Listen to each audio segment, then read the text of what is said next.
का मेरे इस चैनल में स्वागत है। आज आइए हम लोग बात करते हैं रिक्रूटमेंट एंड सिलेक्शन। देखिए, आज जब मैंने अपना जो ये स्टार्ट किया था चैनल, तो मेरा फर्स्ट टॉपिक था कि एचआर के मीनिंग और स्कोप क्या है।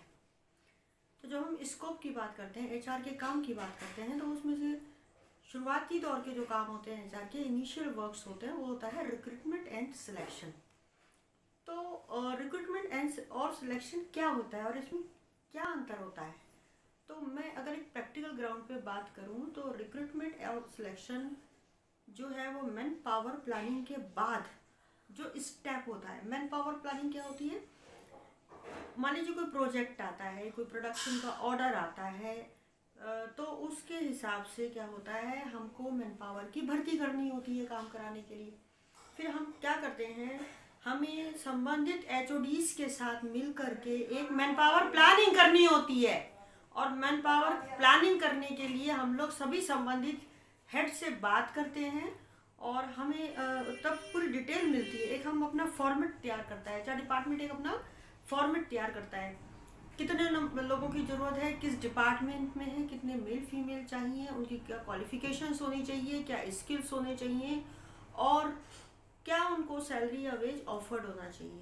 देखिए, वेज जो हम डिसाइड करते हैं, वो जो भी वेज का जो है नोटिफिकेशन आता है मिनिमम वेजेस का, हर स्टेट गवर्नमेंट का अलग अलग आता है, ठीक है।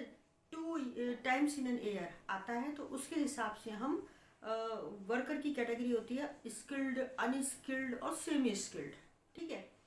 तो हम उस कैटेगरी के हिसाब से वर्कर्स का अपॉइंटमेंट करते हैं, है ना। प्लस ग्रेजुएट भी, दिल्ली में एनसीआर में ग्रेजुएट का भी आता है। उस अबाउट टू दैट, उसके ऊपर हम एक मार्केट का प्रिवेलिंग रेट लेके चलते हैं, ठीक है।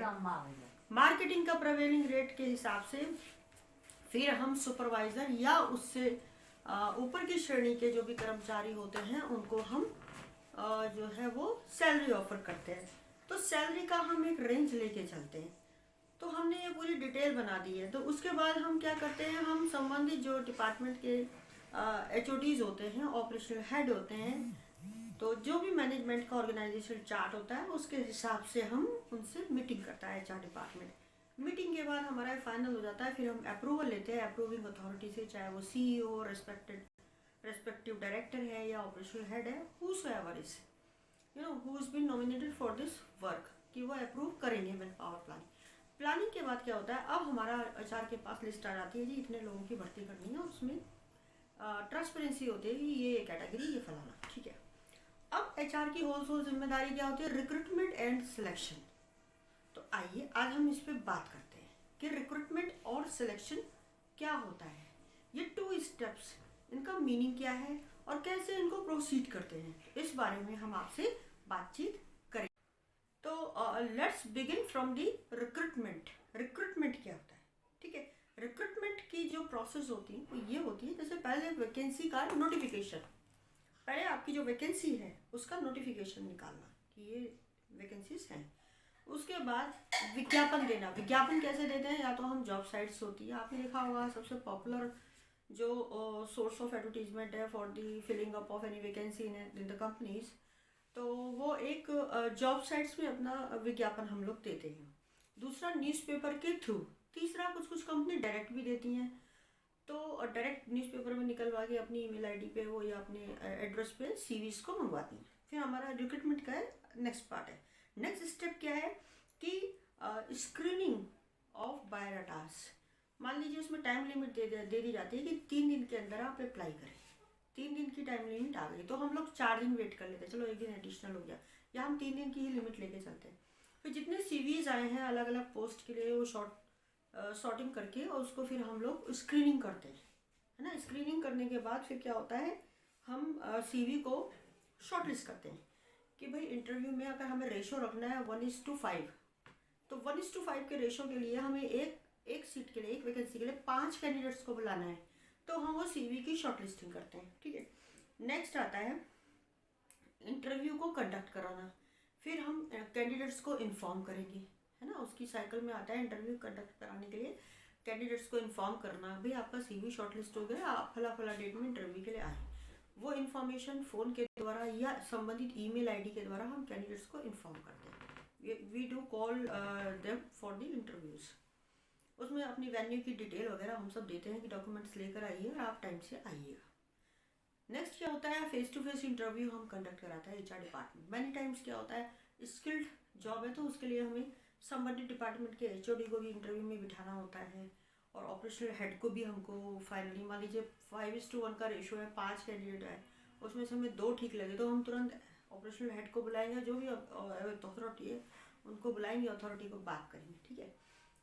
फिर नेक्स्ट क्या होता है कि हमने इंटरव्यू एवल्यूशन करा। एवल्यूशन कैसे करते हैं हम, फॉर्मेट्स एचआर की पॉलिसीज़ के हिसाब से हर काम के लिए फॉर्मेट्स डिज़ाइन होते हैं ऑलरेडी, उनमें कुछ अपडेशन की रिक्वायरमेंट होती है, हम करते हैं। तो उन फॉर्म्स में जो है जब हम इंटरव्यू लेते हैं तो टिक टिक करते रहते हैं कैंडिडेट की पर्सनैलिटी, उसका रिटर्न एंड वर्बल स्किल, उसका बात को समझने, उसका बॉडी लैंग्वेज, उसको रिप्लाई देना, उसका एंटर, हम टिक टिक करते हैं। तो बाद में जब इंटरव्यू हो जाता है तो एचआर डिपार्टमेंट क्या होता है, उस टिक टिक के मार्क्स देता है, एवोल्यूशन करता है अलग अलग मेथड से, जो भी कंपनी का प्रिस्क्राइब्ड फॉर्मेट होता है। एवोल्यूशन के बाद क्या होता है, फिर हम लोग देख लेते हैं ये कैंडिडेट फाइनली सिलेक्टेड हैं। फिर हम क्या करते हैं, कैंडिडेट ने जो अपने पर्टिकुलर्स दिए हैं, अपना एक्सपीरियंस दिया है, अपना होम टाउन का एड्रेस दिया है, तो उनको हम चेक करते हैं। मान लीजिए लास्ट 2 कंपनी में हमने फ़ोन करके पता कर लिया जी इस व्यक्ति ने इतने टाइम तक काम किया है, इसकी सैलरी थी, इसका व्यवहार कैसा था, इसके खिलाफ कोई वार्निंग लेटर तो इशू नहीं हुआ है, लेट तो नहीं आता था, इसको एब्सेंटिज्म की आदत तो नहीं थी, या इसके खिलाफ कोई लीगल कार्रवाई तो नहीं की गई, कोई क्रिमिनल केस तो इसके अगेंस्ट नहीं चल रहा है, या इसने लास्ट कंपनी में कोई तोड़ फोड़, गुटबाजी, स्ट्राइक या बहुत इस तरह का व्यवहार तो नहीं किया है। वो हम सारा रेफरेंस चेक करते हैं, पर्टिकुलर्स को चेक करते हैं जो कैंडिडेट ने अपनी सीवी में दिया है। नेक्स्ट स्टेप क्या होता है, reference check. Minimum 2 references are required, ठीक है। प्रीफर वो किए जाते हैं जो अपने ब्लड रिलेशन के अबव होते हैं, beyond the blood relation. Mainly जो हमारे जो लास्ट कंपनी के सीनियर्स होते हैं, मैनेजर्स, सुपरवाइजर्स, तो उनको हम रेफरेंस चेक करते हैं।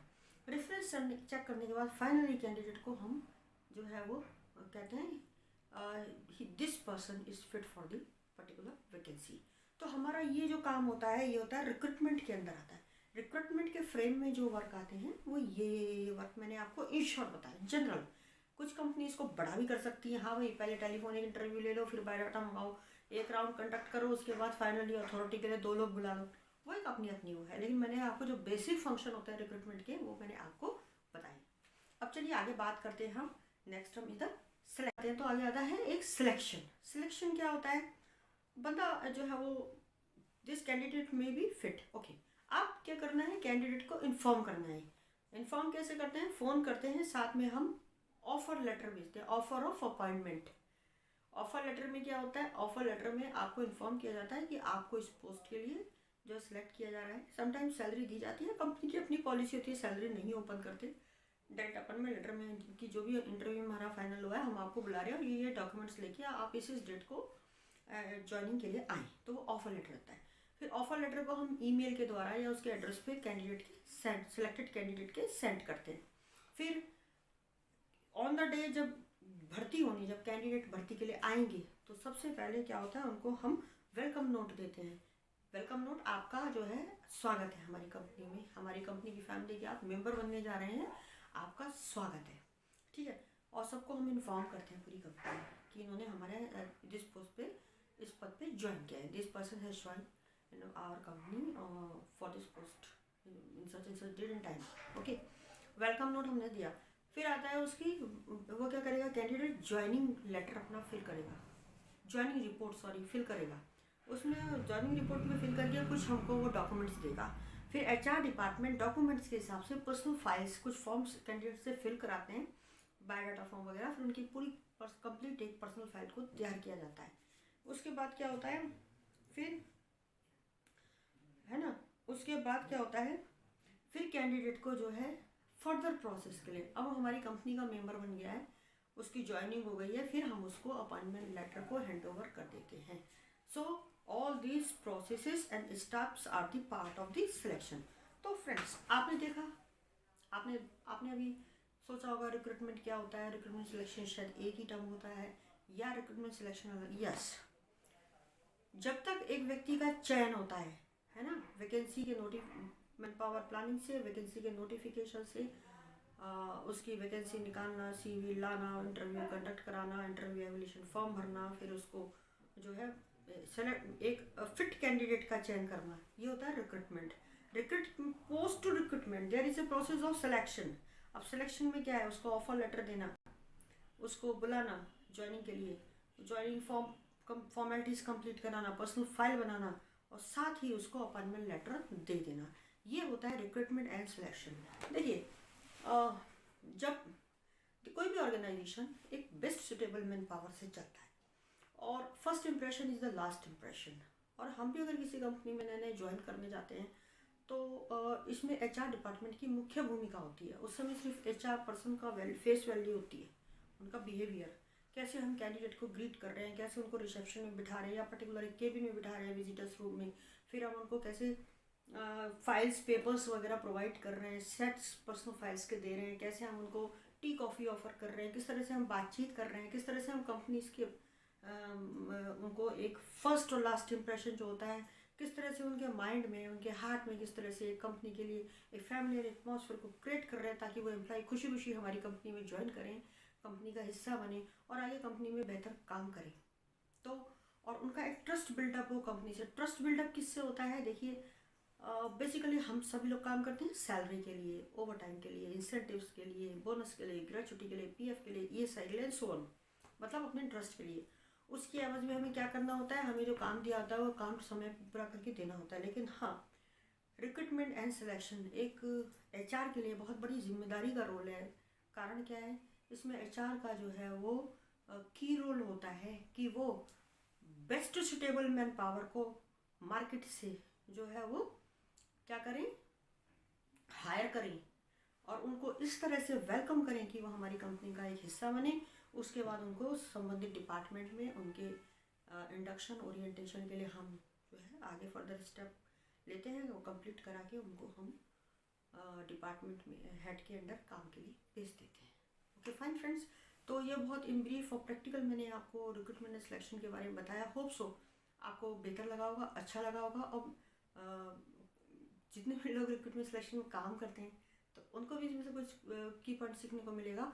और एज ए कैंडिडेट भी हम कहीं जाते हैं तो मैंने एक प्रोसेस भी बता दी है, उस हिसाब से अपने माइंड को मेकअप करें, बायोडाटा बनाएं, इंटरव्यूज़ के लिए तैयार हों, अपना वर्बल रिटन कम्युनिकेशन पर्सनैलिटी अच्छी रखें ताकि आप एक सिलेक्टेड कैंडिडेट बने। बट हमेशा याद रखिए, पॉजिटिव सोच रखिए और आगे बढ़िए। मेरी तरफ से जो भी जॉब सीकर्स हैं उनको बेस्ट विशेष, और thanks for watching my this video. अगर आप मेरे वीडियो में नए हैं तो आप इसको सब्सक्राइब करें, नहीं तो आप इसको प्लीज़ लाइक और शेयर करें। Thanks for giving me your time to watch my videos. Thank you so much.